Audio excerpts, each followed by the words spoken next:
Pagganap ni Judy Ann Santos bilang Nora Honor sa paparating na MMFF entry or movie ngayong 2026, pinag-uusapan.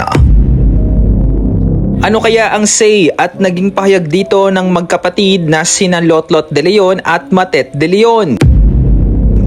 Para sa kabuuang ulat, alamin natin ang buong detalye.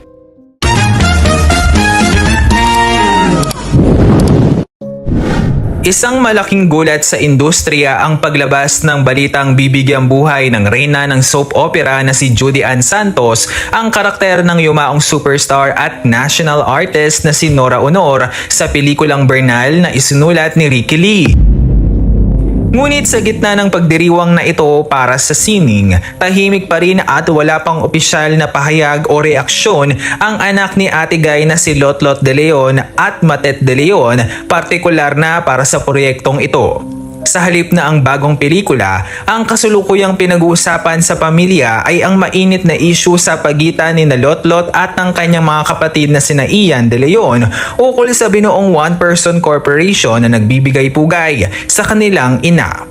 Sa kabila ng ingay ng pagsasama ni Judy Ann at Jericho Rosales sa naturang biopic, tila mas nakatutok ang atensyon ng pamilya sa personal na hidwaan kung saan hayagang inakusahan ni Lotlot si Ian ng paglalabas ng mga maling pahayag sa isang panayam. Agad namang dumedma at sumagot si Ian na ihinto ang mga kasinungalingan. Kaya naman nananatiling nakabitin kung ano nga ba ang magiging say ni Lotlot sa pagganap ni Juday bilang kanyang ina.